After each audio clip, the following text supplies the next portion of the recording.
Kabayan, maligayang pagbabalik sa Weather Pinas. Meron tayo ngayong pinaka-latest na weather update sa lagay ng ating panahon. Minomonitor na po natin itong panibagong bagyo na nakapasok na sa loob ng ating Philippine Area of Responsibility. So tignan nyo itong mabuti, mga kababayan ko, mga kaibigan. Ito po ay pinangalanan natin ngayon na Bagyong Opong. Pang-15 bagyo na ho ito, mga kaibigan.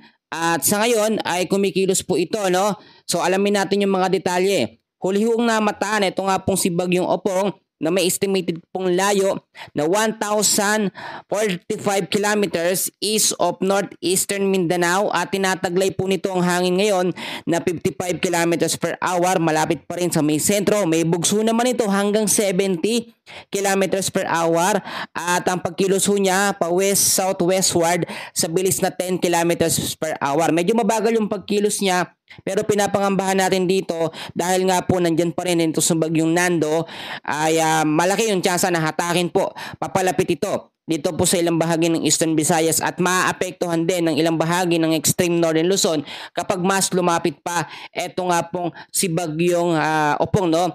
Sa kasalukuyan wala naman tayo nakataas na warning signal dahil dito sa panibagong banta ng bagyo, pero may posibilidad na sa mga susunod na mga oras or within the next 24 to 48 hours ay magkakaroon na po ito ng direktang epekto dyan po sa may Eastern Visayas.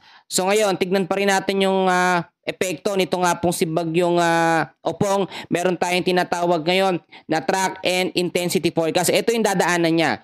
So ipapakita ko sa inyo mabuti at i-explain ko sa inyo mabuti, no? Magiging isang ganap po na tropical storm category etong si Bagyong Opong pagdating po ng September 24 sa ganap po na alauna, no, o alas 2 ng madaling araw. September 24 pa rin, isang ganap na tropical storm, alas 2 po ng hapon. Pero ito, pagdating naman po ng September 25 po, alas 2 ng madaling araw, ay magiging isang ganap pa rin siya na tropical storm category. Pagdating ng September 25 naman, Thursday ito hapon, alas 2 po, magiging isang ganap na severe tropical storm. So hanggang doon lamang siya. Hindi siya nakitaan ng kategory para maging isang ganap na typhoon or super typhoon category, pero may mga pagbabago pa yan. Dadaan po siya dito sa ilang bahagi ng Eastern Visayas, maapektuhan ng Bicol region at ilang bahagi ng Central Luzon. Dito po, no, sa kalurang bahagi ng ating bansa siya lalabas. So may mga posibilidad tayong kino-consider dito. Unang-una, kapag dumaan po siya dito sa Eastern Visayas, malaking bahagi po ng Luzon at Eastern Visayas kasamang Mindanao ang maapektuhan. So ang tsansa natin dito ay mas malaki ang magiging epekto nitong si Bagyong Opong kung ikukumpara natin dito kay Super Typhoon Nando na dito lang po dumaan, no, sa extreme northern Luzon at ilang bahagi po ng Cagayan, Batanes at Babuyan Islands. Mas marami pong mga lalawigan at mga lugar ang maapektuhan, mas malawak yung kalupaan dito. At eto pa, bukod dyan mga kaibigan, patuloy din po lumalakas ang epekto ng habagat or southwest monsoon sa kanlurang bahagi ng ating bansa dahil po dito kay Bagyong Nando. So babalikan natin yan. Ngayon tignan muna natin yung mga dadaanan na lugar nito nga pong si Bagyong Opong. So paghandaan, kung maaari isulat po ninyo, napaka-importante nito. Alas 2 ho ng madaling araw ng September 24, bale bukas ho yan, 980 kilometers east of northeastern Mindanao ang kanyang magiging lokasyon. At lalakas po ito sa 65 kilometers per hour.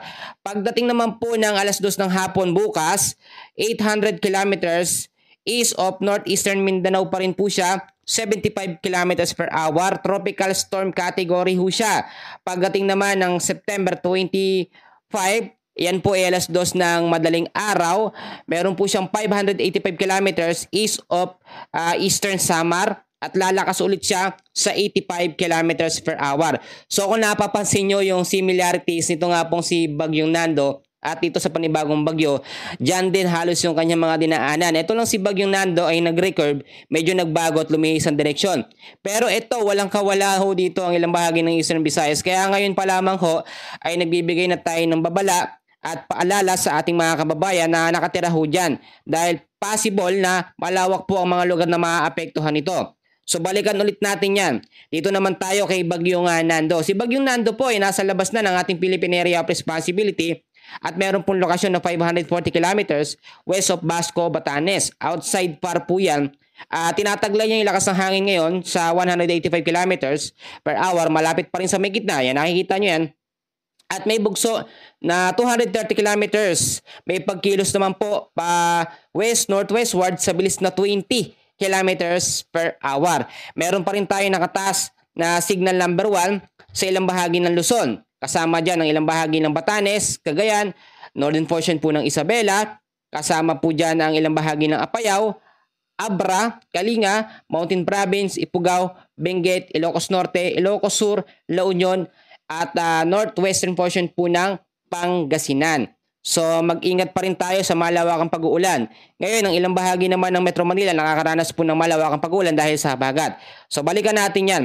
Meron po tayong tinatawag dito na forecast weather condition. No? Explain at ipapakita ko sa inyo. Sa area ng La Union, Pangasinan, Zambales, Bataan, Tarlac, Pampanga at Occidental Mindoro, bukas ho ng umaga hanggang sa hapon, ang lagay ho ng panahon dyan ay tinatawag natin na occasional rains dahil po sa southwest monsoon or habagat. Ito yung habagat, ayan yung sirkulasyon ng hangin niya. So yung mga lugar dyan sobrang naapektuhan. Pinabilis kasi o pinalakas itong si Bagyong Nando ang epekto ng habagat. Sa area ho ng Metro Manila at ilang bahagi ng Luzon ay patuloy din makakaranas ng cloudy skies with scattered rains and thunderstorm dahil po sa habagat or southwest monsoon. So possible impact pa rin ito pagbabaha sa mababang lugar at landslide po sa mga landslide prone area kapag ka nagkaroon ng moderate at heavy rains anumang oras. Sa area ng Visayas at Zamboanga Peninsula, patuloy po makakaranas ng maulap na kalangitan pa rin. May mga isolated rain showers or thunderstorm dahil pa rin sa habagat or southwest monsoon. Ang ilang bahagi naman ng Mindanao ay patuloy din makakaranas ng maulap na kalangitan dahil naman sa mga localized thunderstorm at dito sa panibagong banta ng bagyo. Sa mga susunod na mga oras ay magkakaroon na yan ng direktang epekto. So maging handa po tayo sa mga posibilidad na pwedeng mangyari. Dahil po sa habagat, meron tayo ngayong heavy rainfall warning. Yung nararanasan yung pag-uulan ngayong hapon, ngayong gabi, dahil po sa habagat yan. 100 to 200 mm sa dami ng pag-uulan ang aasahan natin ngayong hapon hanggang bukas sa Zambales at Bataan. 50 to 100 mm naman na dami ng pag-uulan sa Ilocos Sur, La Union, Pangasinan, Benguet, Tarlac, Pampanga at Occidental Mindoro hanggang bukas ho yan. Bukas naman ng hapon hanggang sa Thursday ng hapon, September 25, 50 to 100 mm sa dami ng pag-uulan pa rin sa Occidental Mindoro. Pagdating po ng Huwebes ng hapon hanggang Biyernes ng hapon, 50 to 100 mm sa dami ng pag-uulan naman sa Palawan, Antique, Iloilo, Guimaras, Negros Occidental at Negros Oriental. Kasama na rin po ang Siquijor. So eto mga kaibigan, sinasabi ko sa inyo, meron tayong panibagong banta ng bagyo at inaasahan na posible itong maging malakas din sa tinatawag natin na tropical cyclone forecast or track and intensity forecast. Nasa severe tropical storm category lamang ang kanyang maaabot.